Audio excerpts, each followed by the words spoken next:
Saudara, distribusi bantuan dan evakuasi korban via udara masih terus dilakukan mengingat sejumlah lokasi masih terisolasi dampak dari banjir dan juga longsor yang terjadi.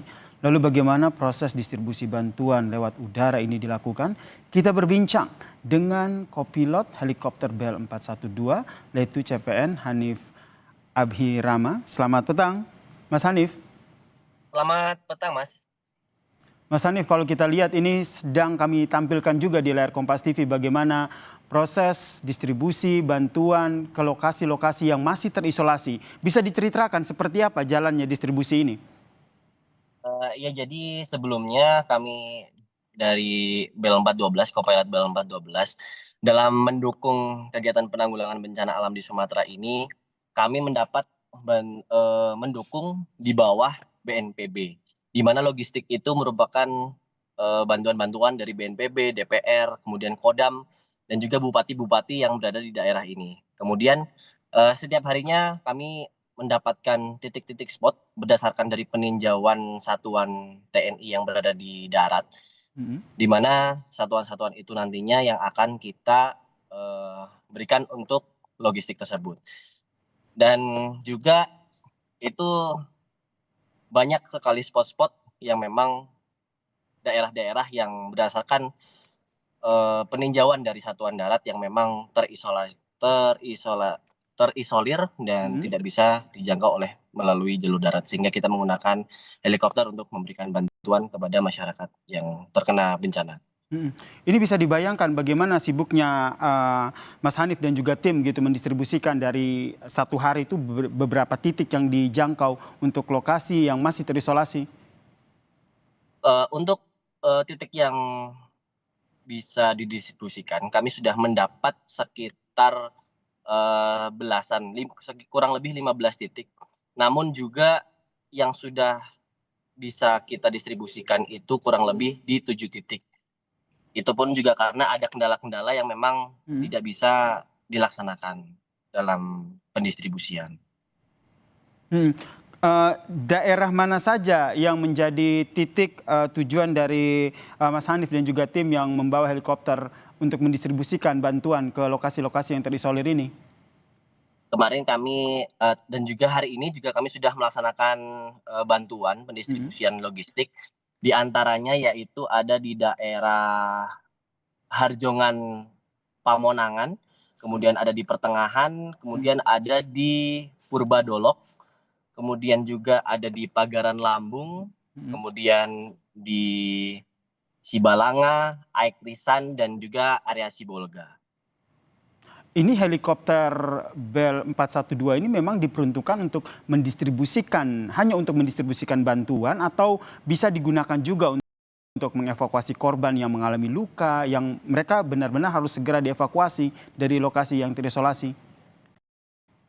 Jadi untuk sementara ini, untuk perintah yang tertuju kepada kami, Mm. untuk saat ini hanya memberikan dorongan logistik kepada masyarakat-masyarakat yang terisolir. Karena memang kondisinya seperti yang saya lihat dengan mata saya sendiri, ya memang banyak masyarakat-masyarakat yang tidak dapat mencari makan sehingga Mm. membutuhkan bantuan, terutama memang pada bagian logistik. Sehingga untuk saat ini pun Mm. sampai detik ini belum ada yang menggunakan evakuasi dengan bel, namun hanya dorongan logistik saja. Baik, ini fokusnya helikopter Bel 412 ini fokus untuk mendistribusikan bantuan ya. Kemudian kalau kita lihat visual yang juga kami tayangkan saat ini disalurkan airdrop begitu, dilempar dari udara. Apakah memang ini Ya, karena memang kondisi di lokasi tidak memungkinkan untuk helikopter ini mendarat, atau ini dilakukan agar lebih cepat sehingga lebih banyak lagi lokasi-lokasi lain yang bisa terjangkau? betul sekali, Mas. Jadi kondisi pada saat kita melaksanakan landing atau kita menuju ke spot, sebelumnya kita akan mempelajari medan terlebih dahulu, baik di Google Earth. Itu Mhm. kita cek dulu ketinggian-ketinggian yang berada di titik tersebut, di desa tersebut. Kemudian pada saat kita ke sana, kita juga sudah menentukan di Google Earth, oh titik sini yang akan kita dukung. Namun pada saat kenyataannya ketika kita di sana, ternyata memang medan maupun bentuk kondisi daerah landing kita itu tuh sudah tidak sesuai dengan apa yang kita saksikan di Google Earth, sehingga kita pun pada saat ke spot, ke desa-desa yang tertuju, harus mencari-cari dulu untuk daerah landing zone tersebut, untuk menurunkan bahan makanan. Sehingga ketika kita landing pun, kita juga tidak berani sepenuhnya untuk landing, karena juga itu terdapat bangunan-bangunan masyarakat, kemudian juga tanah-tanah yang cenderung relatif miring dan tidak rata, bukan sebuah lapangan, sehingga kami memutuskan untuk hover ataupun hanya menyentuhkan satu skit saja untuk mendorong logistik tersebut. Oke, selain medan lokasi tempat di mana bantuan ini disalurkan, begitu kendala apa lagi yang biasanya dihadapi oleh Mas Hanif dan juga tim? Mungkin cuaca atau angin yang ada di sana? Betul, betul sekali Mas. Kalau misalkan kita melaksanakan operasi di pegunungan, eh, otomatis itu angin yang dibentuk itu akan lebih kencang daripada kita di daerah-daerah yang landai. Namun di sini karena kita melewati daerah-daerah pegunungan juga tentunya cuaca yang dimana tren di Silangit area menuju ke Sibolga itu di atas pukul 12 siang itu sudah cenderung mendung dan menutup karena kita melewati pegunungan-pegunungan. Nah, itu juga merupakan salah satu kendala kami sehingga kita tidak bisa mendistribusikan secara maksimal. Karena apabila memang cuaca sudah tidak memungkinkan, kita juga tidak bisa memaksakan untuk mendukung distribusi dari logistik tersebut. Oke, ini mekanismenya berarti tim dari helikopter Bel 412 ini mendapat informasi dulu ya, di mana lokasi yang terisolasi, kemudian baru memetakan untuk berangkat ke sana. Dan pada saat di sana, saya juga ingin mendapatkan gambaran dari Mas Hanif, seperti apa kondisi ketika melihat lokasi yang terisolasi, warga yang berharap sekali bantuan disalurkan oleh Mas Hanif dan juga tim dengan helikopter Bel 412 ini. Iya, betul Mas. Jadi kita mendapatkan informasi dulu karena kita semua ini di bawah dari Badan Nasional Penanggulangan Bencana. Sehingga sebelum kita melaksanakan penerbangan, kita akan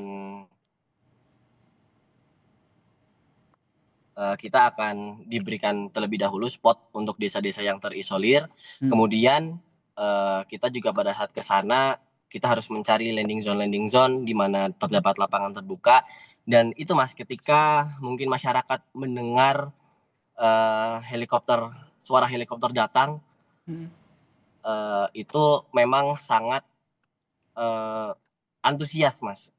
Kami pun dari atas melihat masyarakat sekitar ya memang kasihan, namun tetap kita harus membawa load yang sesuai dengan kapasitas helikopter. Karena kita juga punya batas kemampuan dari helikopter itu sendiri, sehingga terbatas dalam pembawaan untuk helikopter tersebut. Dalam satu kali mendrop atau mendistribusikan bantuan ke lokasi yang terisolasi ini, kira-kira berapa bantuan logistik yang dibawa? Kalau untuk Bel 412 itu sekitar 500 sampai 600 kg. 500 sampai 600 kg ya. Ini Mas, berarti proses distribusi melalui udara ini masih terus dilakukan ya, Mas Hanif? Betul. Esok hari. Untuk saat ini juga masih terus dilakukan dan besok juga kami masih terus melakukan dorongan logistik karena di sini juga di Bandara Silangit masih banyak logistik yang memang harus kita distribusikan. Baik, doa kita bersama Mas Hanif. Semoga Mas Hanif dan juga tim yang melakukan distribusi bantuan via udara ini dapat terus melakukan distribusinya dengan lancar dan juga aman. Terima kasih Letu CPN Hanif Abhirama, kopilot dari helikopter Bel 412 telah berbagi ceritanya di Kompas Petang. Salam sehat. Terima kasih Mas.